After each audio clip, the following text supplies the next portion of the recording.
Welcome back to Overdrive and our special on rallying. Now, Coimbatore was a complete disaster for us, but after that, we headed to Rajasthan. And for anybody who's been in automotive journalism, Rajasthan is like a second home. The roads are superb, the people are superb, and we do a lot of our testing there. And that's why I was looking forward to the rally of Rajasthan. And finally, man and machine were also ready. But then the heavens opened up. And of all places in Rajasthan, it started raining and it looked like the rally just would not happen.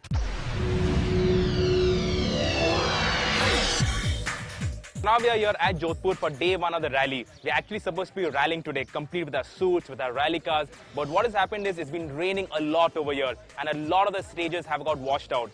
Yesterday, we recceed one stage, which was not the full stage. It was only half the stage, 6 kilometers. We managed to recce that. We were supposed to rally only that stage, but today, because it's been sunny, some stages, some parts have dried out. And so we got the second stage, half of the second stage, 9 kilometers. So today is the second recce day. The first time I've experienced 2 days of a recce for a rally.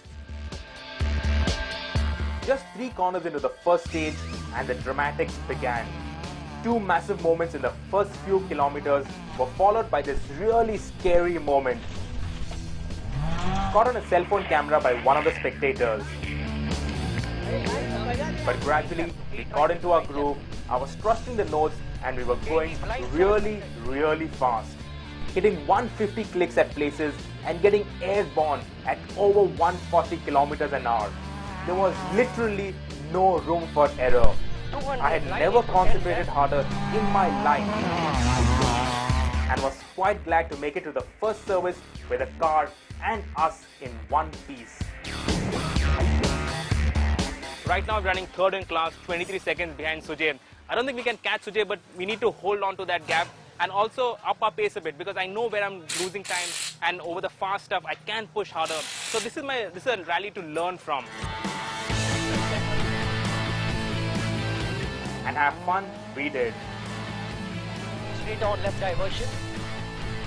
With the confidence up and full trust in our notes, on every stage we were quicker than our previous run. But Joshi and Sujay were also equally quick. And at the end of day one, with the rally all but settled, I was still third in my class. And of course, very thankful for the work the team had put into prepping my car. 250, flying finish. Done? Yeah. No, go. And so we're at the end of Rally Rajasthan in Jodhpur. Team Overdrive has finished on the podium for the second time in 3 rallies. And that too in our debut season. It's a super feeling. Another podium at Rajasthan gave us a lot of confidence, boosted our morale. And more importantly, all the delays gave us more time in the car, more testing time with Vikram. And I learned how to set up the car for a corner. More glamorously, that is known as a Scandinavian flick. And I'll show you how that's done now. Why Scandinavian flick?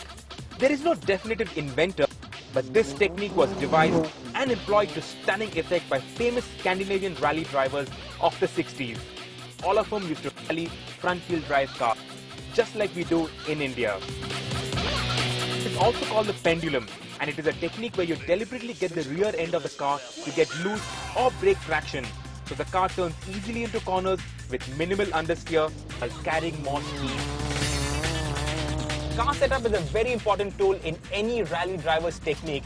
What it means is, as you get to the corner, you're at the corner, before the corner, turn the wheel hard into the corner.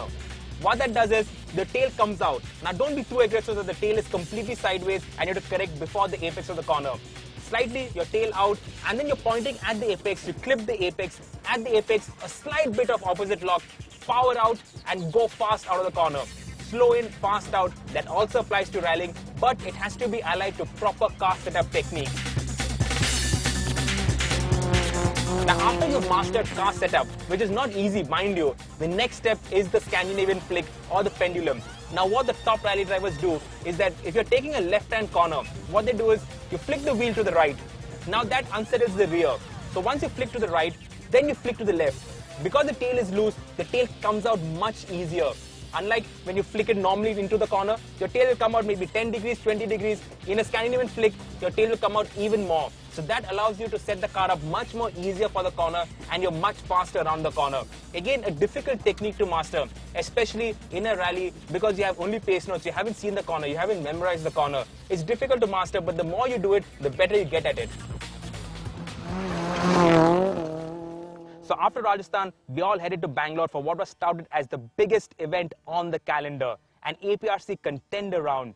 But it turned out to be the worst event of the season, and that's putting it mildly. Along with half the field, I also withdrew citing safety issues, and that was that for Bangalore. In fact, Bangalore was just the tip of the collapsing INRC iceberg. The Delhi rally got cancelled, the Hyderabad rally got cancelled, and for a long while it looked like even the Kerala rally would not happen.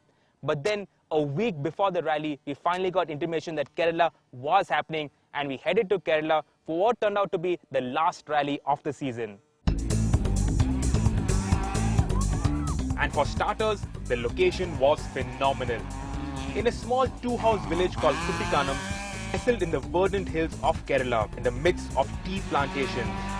This is what rallying was all about, exploring remote regions of the country and having a blast with like-minded enthusiasts. Plus, I had two very nice presents. Bosch Power Tools came in as a sponsor for the Overdrive rally team, and then the crew at Red Rooster Performance slapped on top spec Rieger suspension. It's been a topsy-turvy rally. There have been some political problems, so day one was delayed, but all the stages that ran on day one, it will run very well. The stages were superb, they were really nice stages, and we drove extremely well. We were leading the rally at the end of day one. But then day two, on the very first stage, we had a big off. We lost 5 minutes as spectators pushed us back onto the road, and that was it. Now, there was no way we could then make up 5 minutes to the front runners. But we still finished third, so it's not been too bad. It's been a good learning experience. I've loved the rally. The stages have been superb. The weather's fantastic. We're in God's own country, and we've been treated extremely well. It's been a good, fun rally, and at the end of the day, rallying is supposed to be fun, then competition.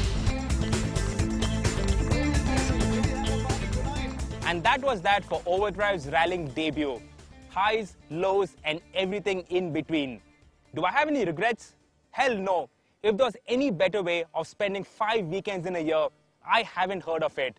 Spending 5 weekends with like-minded automotive enthusiasts, driving hard, fast, driving your heart out. This is as good as it gets. And if you are an automotive enthusiast, I strongly urge you, go find a car, prepare it, and go rallying. It is the most fun you can possibly have. Before we sign off, I have to say thank you to our sponsors, without which Team Overdrive's rally effort would not have been possible. HM Mitsubishi for the loan of the car, plus service and spare support. Red Rooster Performance for building such a brilliant car and giving service support at all the rallies, setting up the car and giving this fabulous equipment. Methods Marketing for seats, belts, suits, helmets, all our equipment. Yokohama for brilliant rally tires, Sidwin and Bosch Power Tools. Thank you guys, and looking forward to some serious results this season.